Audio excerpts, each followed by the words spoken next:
Hi friends, welcome to my channel. ഞാൻ സംസാരിക്കാൻ പോകുന്നത് 2018 പുറത്തിറങ്ങിയ അപ്പോസ്റ്റൽ എന്ന ഹോപ്പ് ഹൊറർ സിനിമയെ പറ്റിയാണ്. ഗാരത്ത് ഇവാൻസാണ് ഈ ചിത്രം സംവിധാനം ചെയ്തിരിക്കുന്നത്. ഈ ചിത്രം റിലീസ് ചെയ്തത് നെറ്റ്ഫ്ലിക്സിലാണ്.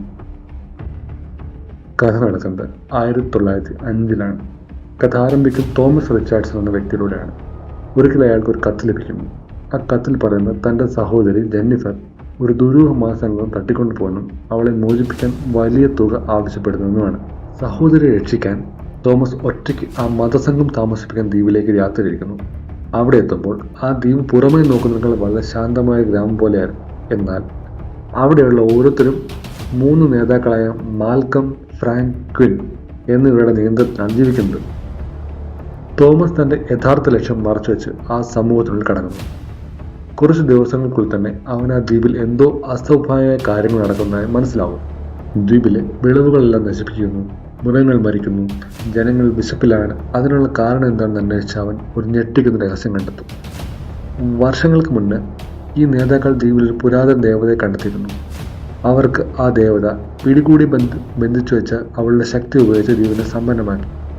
എന്നാൽ വർഷങ്ങൾ കഴിഞ്ഞപ്പോൾ ആ ദേവത ക്ഷയിക്കാൻ തുടങ്ങി. അതോടെ ദ്വീപിൻ്റെ അനുഗ്രഹവും മാറി തുടങ്ങും.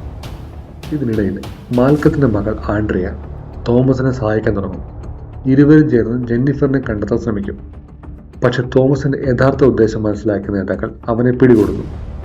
അവനെ ക്രൂരമായി പീഡിപ്പിക്കുകയും കൊല്ലാൻ ശ്രമിക്കുകയും ചെയ്യുന്നു. എങ്കിൽ തോമസ് അവിടെ രക്ഷപ്പെടും. തുടർന്ന് തോമസ് ഒടുവിൽ തൻ്റെ സഹോദരിയെ കണ്ടെത്തുന്നു. അവളെ രക്ഷിച്ച് ആ ദ്വീപിൽ നിന്ന് പുറത്തെടുക്കാൻ ശ്രമിക്കുമ്പോൾ മാൽക്കത്തിൻ്റെ അനുയായികൾ അവനെ ആക്രമിക്കുകയാണ്. ഇതിനിടയിൽ ഫ്രാങ്ക് അധികാരം പിടിക്കാൻ വേണ്ടി മാൽക്കത്തിനെ വഞ്ചിക്കുന്നു. ദ്വീപ് മുഴുവൻ കലാപത്തിലാവുകയും ആളുകൾ പരസ്പരം കൊല്ലാൻ തുടങ്ങുകയും ചെയ്യും. അവസാനം തോമസ് നേരിട്ട് മാൽക്കവുമായി ഏറ്റുമുട്ടുന്നു. ഇരുവരും തമ്മിൽ നടക്കുന്ന പോരാട്ടത്തിൽ മാൽക്കം മരിക്കപ്പെടും. എന്നാൽ ഇതോടെ എല്ലാം അവസാനിക്കുന്നില്ല. ദ്വീപിനെ ജീവനോട് നിലനിർത്താൻ ആ പുരാതന ദേവതയ്ക്ക് ഒരു സംരക്ഷകൻ വേണമെന്ന സത്യം പുറത്തുവരും. അവസാനം തോമസ് സ്വയം ആ ദേവതയെ ഒന്നിക്കും. അവൻ്റെ ശരീരം മരത്തിൻ്റെ വേരുകളിൽ പോലെ മാറി തുടങ്ങും. ദ്വീപിൻ്റെ പുതിയ രക്ഷാധികാരിയെ തോമസ് വരും.